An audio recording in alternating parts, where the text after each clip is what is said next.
At what point, Mike, and for what reason or reasons did alarm bells start to ring for you? Yeah. Early on in 2020, I was in Nice with my wife when we heard tell of this virus coming, and I was really quite frightened. The annual Nice Carnival closed a day early. It's only about 30 miles, I think, from the northern Italian border, and we were very conscious that the virus could be in the crowd. I looked at the statistics, and it looked like at that age, 60, I might have a 1% chance of dying. I didn't fancy that, so I was quite worried. We went home, and as we came up towards the first lockdown, my concern moved to consternation, because I heard government advisors saying things that I just didn't understand why they were saying them, because I knew they weren't true.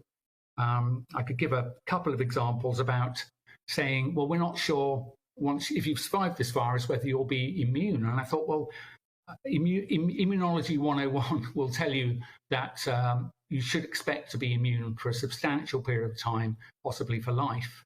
And so at that point, I started listening and thinking, why are you saying these things? I also went to check what data there was in the public domain, like the Diamond Princess. There was an outbreak, big outbreak on a cruise ship, mostly occupied by people of my age and older, which are the prime group to get ill and die.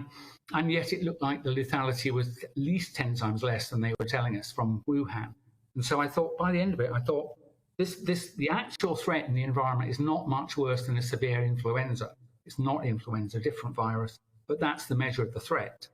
And yet suddenly we started doing astonishing things like lockdowns. Seriously, it's so that's what, around March. And my wife reminds me that after the first 3 weeks to flatten the curve, when it was extended, she reminds me often that I was tearing up and down the stairs saying, we are in so much trouble. I knew at that point.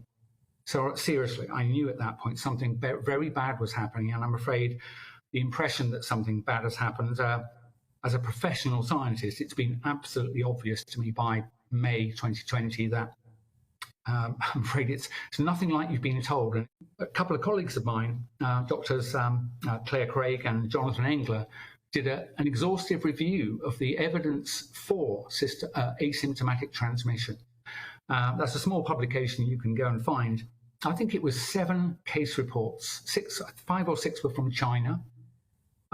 So I'm afraid we're not able to necessarily check that data. And there was one famous case in Europe of an executive that came back from China and visited several plants in Germany, infecting, I think, 16 of her colleagues.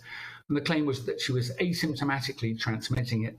But actually, some German journalists followed up within the first 2 days and found out that she had flu, and she'd been taking over-the-counter remedies to kind of barrel through her day.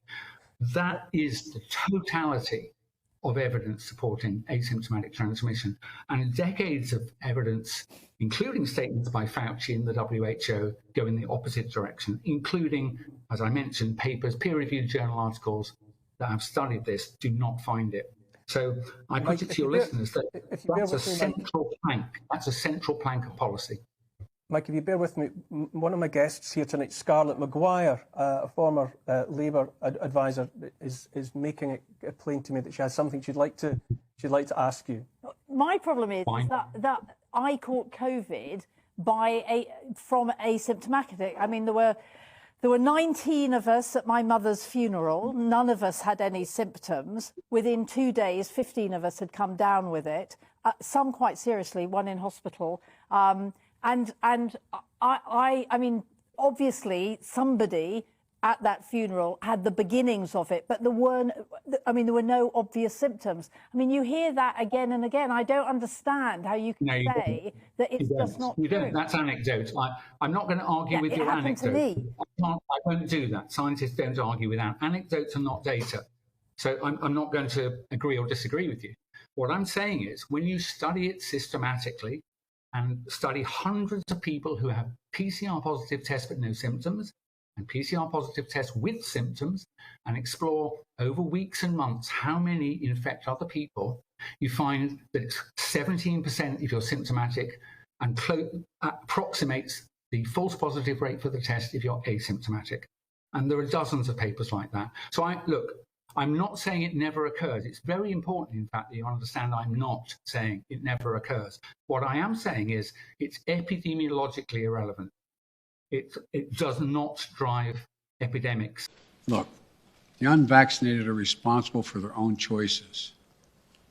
But those choices have been fueled by dangerous misinformation on cable TV and social media. You know, these companies and personalities are making money by peddling lies and allowing misinformation that can kill their own customers and their own supporters. It's wrong. It's immoral. I call on the purveyors of these lies and misinformation to stop it. Stop it now.